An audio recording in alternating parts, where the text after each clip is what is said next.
बचपन में मिला ट्रॉमा इंसान के लिए कितना खतरनाक हो सकता है। पीटर लेवाइन कहते हैं कि असली में जिंदगी में ट्रॉमा होगा, ये तो एक सच्चाई है, लेकिन हमें जिंदगी भर उस ट्रॉमा का बंदी बन के रहना जरूरी नहीं। आज के इस वीडियो में मैं इस सवाल का जवाब देने की कोशिश करूंगी कि किस तरीके से बचपन में मिला ट्रॉमा हमें जिंदगी भर परेशान कर सकता है। नमस्कार, मैं मनोवैज्ञानिक डॉक्टर मयूरिका दास विश्वास और स्वागत है आपका योर सर्वाइवल मॉडल में। बचपन में मिला ट्रॉमा, चाहे वो फिजिकल हो, इमोशनल हो या सेक्सुअल हो, ये इंसान के शरीर पे असर करता है जिंदगी भर के लिए। वैज्ञानिक पेली और पॉलार्ड के रिसर्च के अनुसार बचपन में जब हमें ट्रॉमा मिलता है तब हमारा नर्वस सिस्टम बहुत ज्यादा ओवर एक्टिव हो जाता है। हमारा नर्वस सिस्टम हमेशा लड़ने भागने के लिए तैयार रहता है।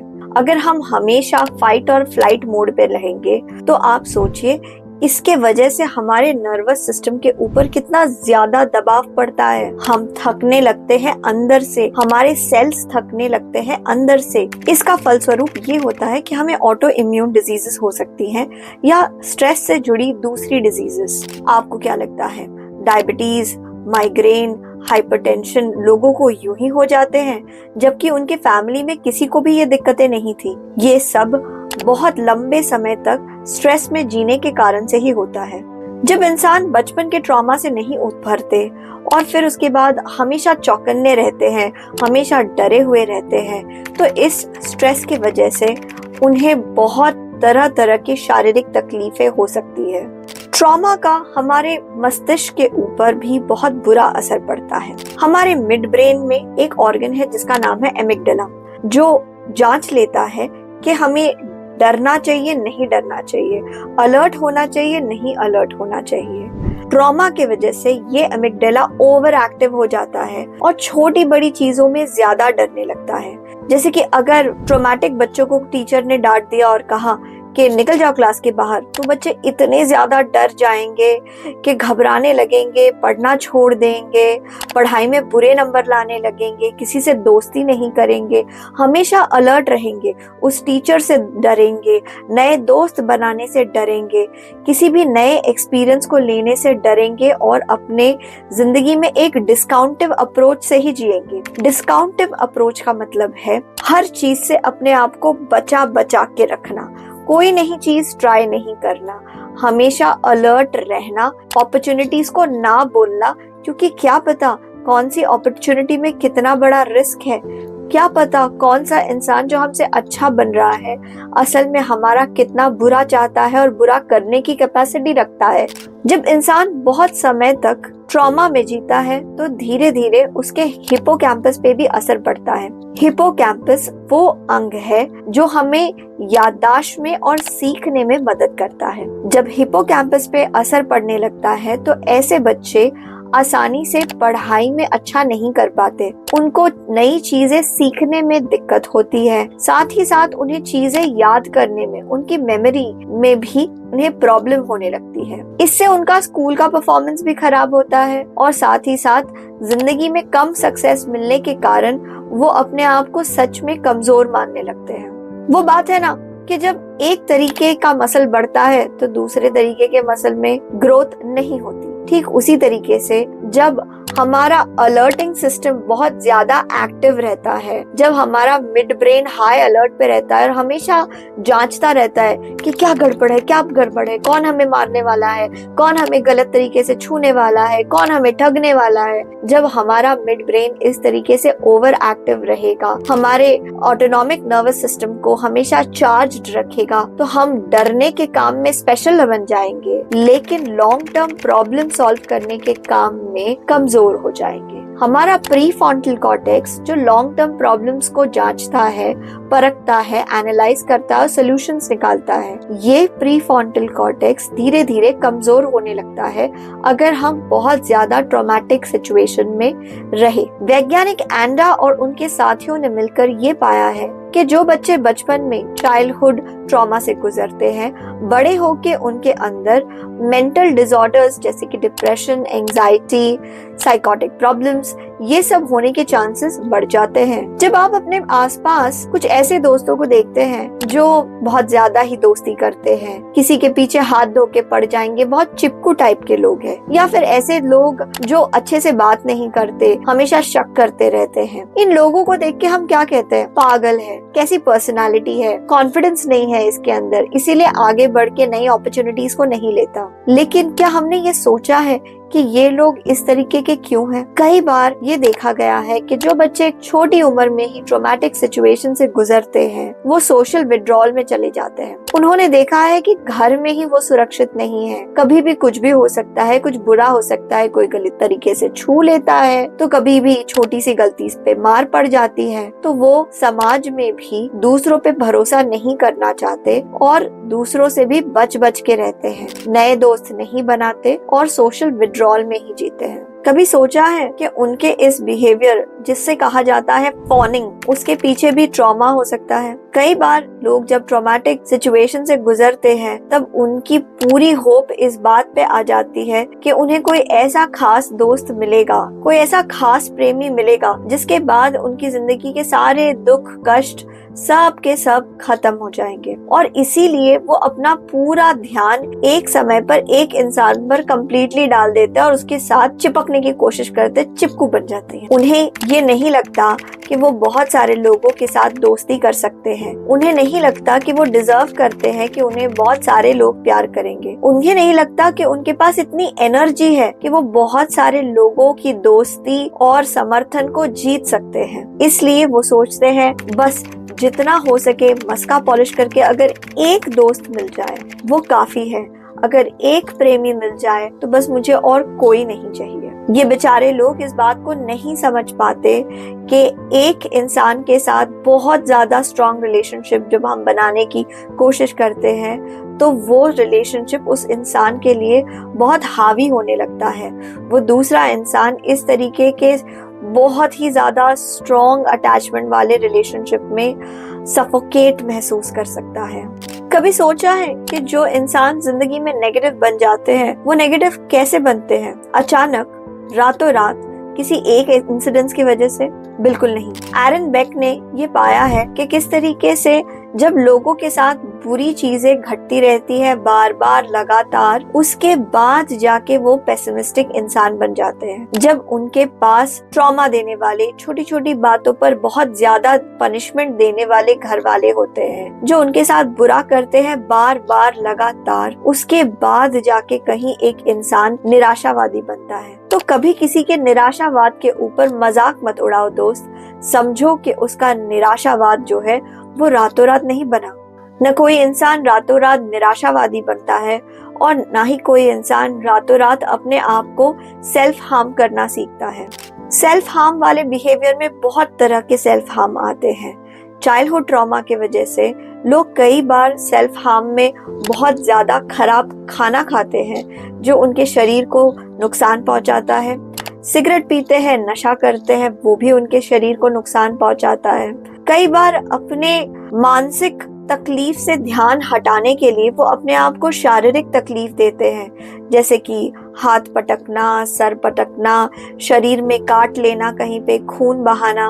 वो चाहते हैं कि अपने आप को फिजिकल पेन दे ताकि वो फिजिकल पेन के बारे में सोचते रहेंगे और उनके दिमाग में उनके मेंटल पेन के बारे में विचार नहीं आएंगे। वैज्ञानिक वैन डर कॉल्क ने ये पाया है कि जब हम चाइल्डहुड ट्रॉमा से उभरने लगते हैं तब धीरे धीरे हमारी सेल्फ सैबोटाज करने की आदत भी कम होने लगती है। फिर हम जंक और कचरा कम खाते हैं, नशा कम करने लगते हैं, धीरे धीरे अपने स्वास्थ्य पे ज्यादा इंटरेस्टेड होने लगते हैं। जो चीज बचपन में हो गई वो जवानी में अगर ना हो तब भी लोग अपने ट्रॉमा से उभर नहीं पाते। अगर एक्टिव कोई ट्रॉमा नहीं हो रहा है, एक्टिवली इंसान के साथ कोई बुरी घटना नहीं घट रही है, तब भी लोग अपनी पुरानी ट्रॉमेटिक मेमोरीज में फंसे रहते हैं। क्यों? अपने कॉग्निटिव डिस्टॉर्शंस की वजह से। ट्रॉमेटिक अनुभव हो सकता है बचपन में हुआ है, लेकिन फिर भी ट्रॉमेटिक अनुभव को लेके जब लोगों की ऑल और नथिंग थिंकिंग होती है तो तब वो अपने ट्रॉमा से उभर नहीं पाते। ऑल और नथिंग थिंकिंग में लोग अपने आप से कहते हैं या तो मेरी लाइफ एकदम परफेक्ट होगी, या तो अगर एक भी प्रॉब्लम हुई तो फिर ये वही बात हो गई कि मैं वापस से अपने ट्रॉमेटिक जिंदगी में वापस जा रहा हूँ। या तो जो लोग मेरे साथ मेरी जिंदगी में हैं वो मेरी सारी बातें मानेंगे तो ही वो अच्छे हैं, और अगर उन्होंने एक बात भी मानने से इनकार कर दिया तो इसका मतलब ये बिल्कुल एग्जैक्टली वही लोगों जैसे बनते जा रहे हैं जिन्होंने बचपन में मुझे तकलीफ दी है, ट्रॉमा दिया है। इंसान जब छोटा होता है और उसके साथ कुछ बुरा होता है बचपन में, तब उसके ऊपर उसका कंट्रोल नहीं होता। छोटे बच्चे बहुत असहाय होते हैं, लेकिन जब हम अडल्ट हो जाते हैं तब हमारी जिंदगी के ऊपर काफी हद तक हमारा कंट्रोल बनने लगता है। लेकिन अगर हम कैटास्ट्रोफाइजिंग नाम की कॉग्निटिव डिस्टॉर्शन का इस्तेमाल दिमाग में करते रहेंगे तो फिर हम हमारे पास ट्रॉमा से बाहर नहीं निकल पाएंगे। कैटास्ट्रोफाइजिंग में इंसान एक छोटी सी गड़बड़ी को देखता है और सोचता है, हे भगवान ये तो बहुत बुरा हो गया, मैं तो इसको बर्दाश्त ही नहीं कर सकता। इंसान भूल जाता है कि अब वो छोटा बच्चा नहीं है जो अपनी तकलीफों से लड़ नहीं पाता था। इंसान भूल जाते हैं कि अब वो बड़े हो गए हैं और अब उनके पास बहुत सारा पावर है, बहुत सारा नेटवर्क है, मदद करने वाले बहुत सारे लोग हैं और पहले की तुलना में बहुत ज्यादा ज्ञान है। एक और कॉग्निटिव डिस्टॉर्शन जो इंसान को चाइल्डहुड ट्रॉमा में ही फंसा के रखती है वो है ओवर जनरलाइजेशन। ओवर जनरलाइजेशन में इंसान ये सोचता है कि जो मेरे साथ एक बार हुआ है वो बार बार होगा। एक बार किसी ने मेरे साथ बुरा सलूक किया है, गलत तरीके से छुआ है, गलत दुष्कर्म किए हैं मेरे साथ, तो इसका मतलब ये मेरे साथ बार बार होगा। अगर मेरे पिता गुस्से में आकर घर में मारपीट करने लगते थे तो इसका मतलब मेरे पति भी एग्जैक्टली वही करने वाले हैं। तो जिस तरीके से मेरी माँ हर तरीके के अत्याचार को सहती थी ताकि मेरे पिता चुपचाप रहे और शांत रहे और किसी को नहीं मारे, ठीक उसी तरीके से मुझे भी कभी भी किसी भी नाइंसाफी के खिलाफ मुंह नहीं खोलना चाहिए, चुपचाप सहते रहना चाहिए, वरना क्या पता मेरी भी पिटाई हो फिर से। ये ओवर जनरलाइजेशन है। जो चीज एक बार हुई है ये जरूरी नहीं है वो हर बार बार बार आपके साथ हो, और अगर हो भी तो अपने आप को याद दिलाइए कि अब आप बड़े हो गए हैं, अब आप खुद के लिए लड़ सकते हैं, अपनी समस्याओं को सुलझा सकते हैं। क्या आप वो राज जानना चाहते हैं कि कैसे आप चाइल्डहुड ट्रॉमा के बारे में जानकर अपने टॉक्सिक रिलेशनशिप को हील कर सकते हैं या उससे बाहर आ सकते हैं? तो इस सेक्शन को ध्यान से सुनिए। कार्नेस ने ये पाया है कि एक इंसान अगर बचपन में ट्रॉमेटाइज्ड रिलेशनशिप में रहा है तो बड़े होने के बाद भी वो अपने आप को दूसरे टॉक्सिक लोगों से आकर्षित होता हुआ पाएगा। जब भी उसकी जिंदगी में कोई नॉर्मल इंसान आएगा, कोई स्वस्थ मन का इंसान आएगा, तो इंसान उसे बहुत बोरिंग लगेगा।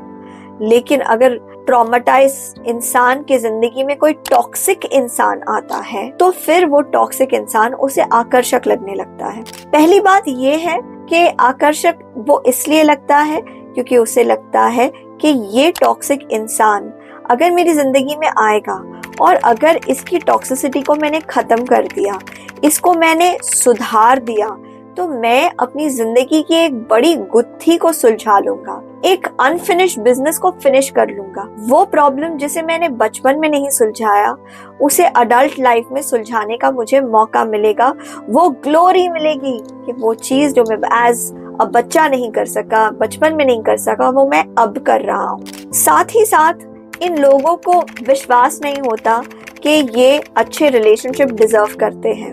इन्हें लगता है कि टॉक्सिक लोगों को ये पहचानते हैं, एक टॉक्सिक एनवायरनमेंट इनकी पहचानी हुई, जानी पहचानी हुई डिपेंडेबल एनवायरनमेंट है।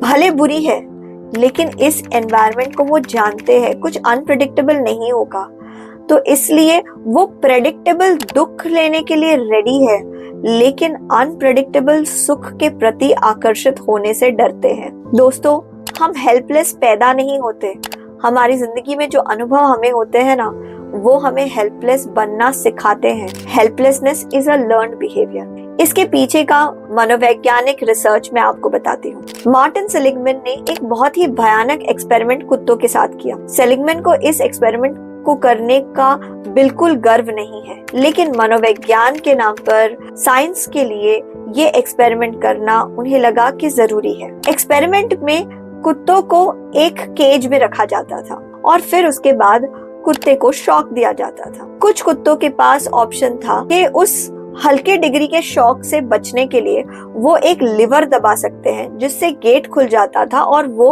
उस केज से, खांचे से बाहर आ सकते हैं। लेकिन एक और ग्रुप था कुत्तों का जिनके पास ये फैसिलिटी नहीं थी।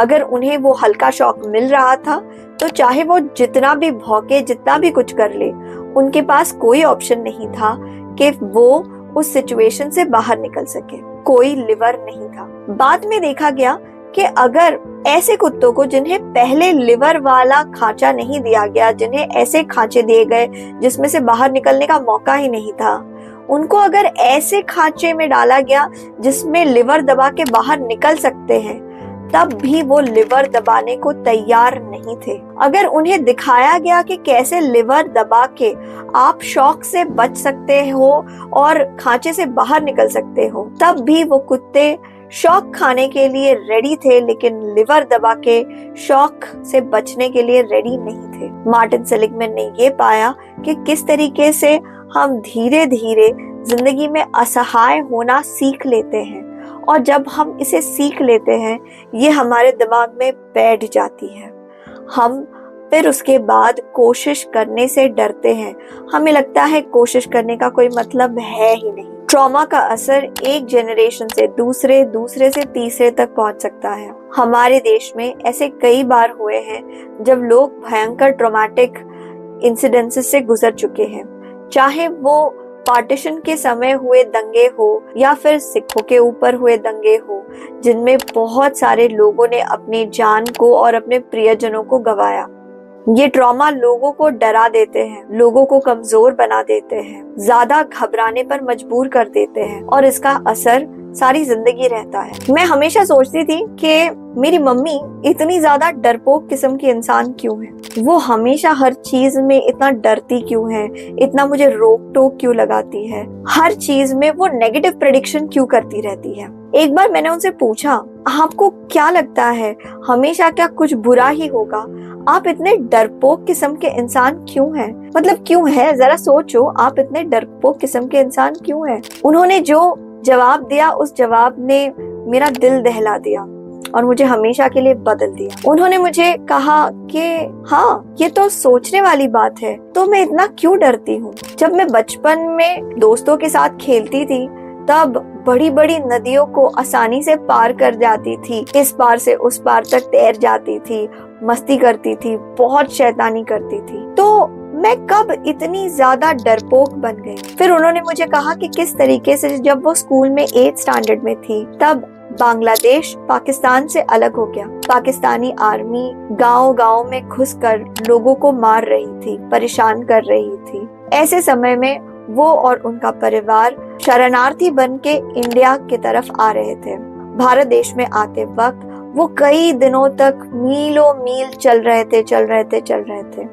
उसमें एक घटना ऐसी भी हुई थी जब ऊपर हेलीकॉप्टर जा रहा था और हेलीकॉप्टर नीचे चल रहे लोगों के ऊपर गोलियां बरसा रहा था। कई लोग मर गए, कई लोग भागते रहे। ऐसा एक सिचुएशन एक 8th स्टैंडर्ड की बच्ची ने एक्सपीरियंस किया। तो क्या ऐसे अनुभव के बाद वो बच्ची ट्रॉमेटाइज्ड नहीं होगी? मुझे इस बात पे गर्व है कि मेरी मम्मी ने इस ट्रॉमा के बावजूद अपनी जिंदगी में कितना कुछ कर लिया। मुझे इस बात की शर्मिंदगी भी है कि किस तरीके से मैंने उन्हें डरपोक होने के लिए जज किया। ये नहीं समझा कि उनके डर के पीछे बचपन का ट्रॉमा है। बचपन का ट्रॉमा आपको तोड़े ये जरूरी नहीं है। जिस तरीके के कॉग्निटिव डिस्टॉर्शंस के बारे में मैंने आपसे कहा है, अगर उनके ऊपर आप काम करने लगेंगे तो आप धीरे धीरे देखने लगेंगे कि किस तरीके से आप अपने ट्रॉमा से बाहर निकलकर एक उज्जवल भविष्य की तरफ जा रहे हैं। अरुणिमा सिन्हा नेशनल लेवल की वॉलीबॉल प्लेयर ट्रेन से जा रही थी जब बदमाशों ने